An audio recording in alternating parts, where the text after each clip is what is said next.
We are now going to fit this quadrant shower tray to a wooden floor. If you do not have a wooden floor and you cannot get access underneath, you will need a special kit which rises this up high enough so that you can get a waist fitting underneath it. Once you've positioned the tray, you need to draw around it using a pencil. You also need to mark where the waist will be going. You also need to check the floor in both directions to ensure that it is level.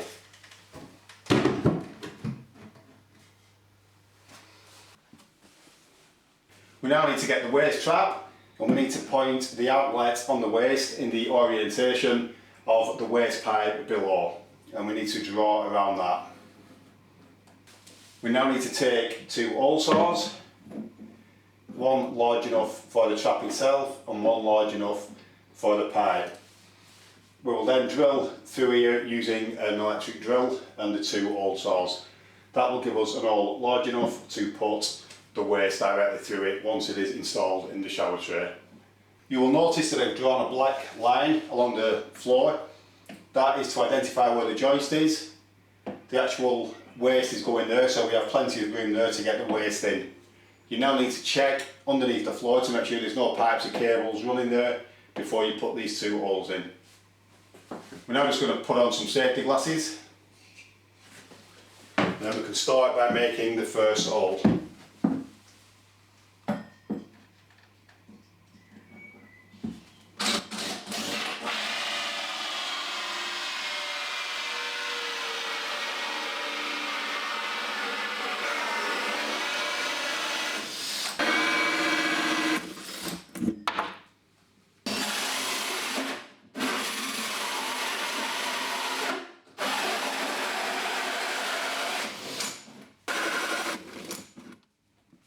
I have installed the waste trap to the shower tray, and I have tested it in the hole that we've cut, and it is a little bit tight, so we are now going to enlarge the hole using a jigsaw. I'm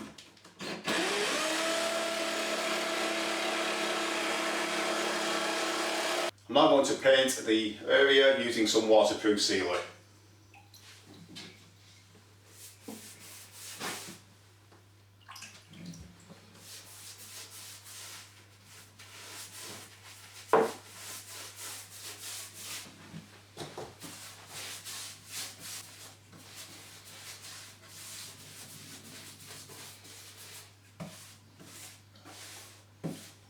I have now marked a line where the quadrant tray will fit, and at the back there I have also put a mark which is 8mm off the floor, which is the minimum thickness for the bed of mortar that we are going to be putting down. I've mixed the mortar, and it is quite a thick mix, and we're now going to proceed to lay this out over this area before we bed the shower tray down into it.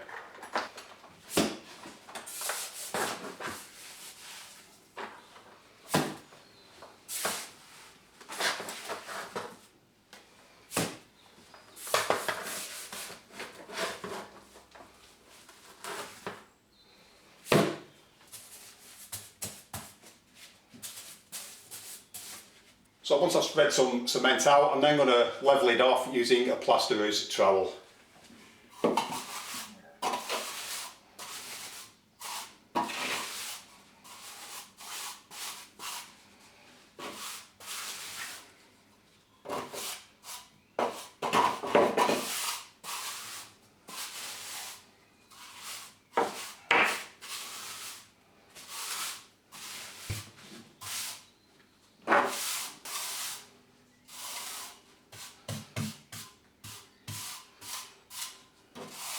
Because we've got the bed of cement down, it is now difficult picking this up and putting it in position.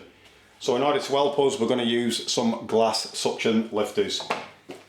These will simply push in position, and then once you push the levers over, it will create suction, and that will hold.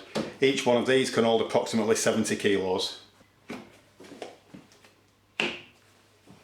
We're just going to give that a gentle test lift just to make sure they are firmly stuck, which they are.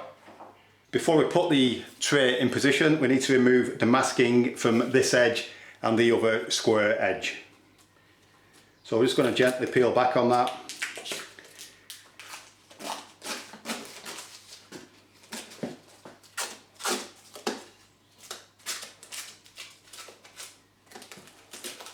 We don't want to remove the masking completely because that is actually protecting the shower tray. So we're just going to peel it back to about there. What we can do now is we can put some masking tape on there and that will stop it from flopping back over and getting in the way.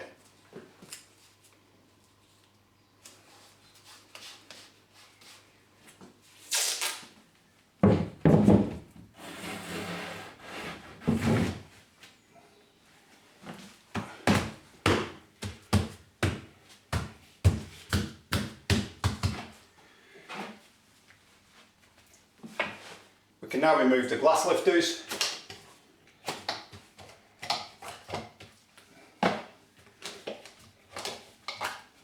And we can level the tray off using a spirit level.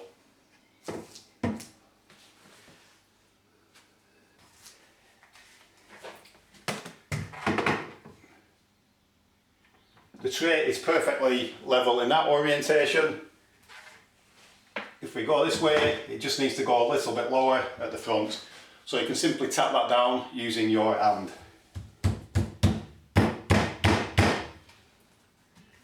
That will force out any cement from underneath the tray, which will level it off.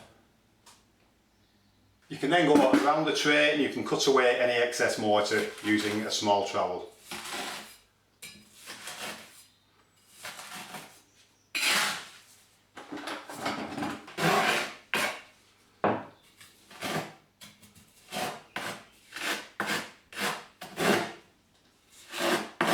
We're now going to give that 24 hours to set fully before we tile the area. We are now going to apply a good quality silicone sealant in the gap between the shower tray and the wall. We are not applying a bead to the top of it, we are actually flooding the gap.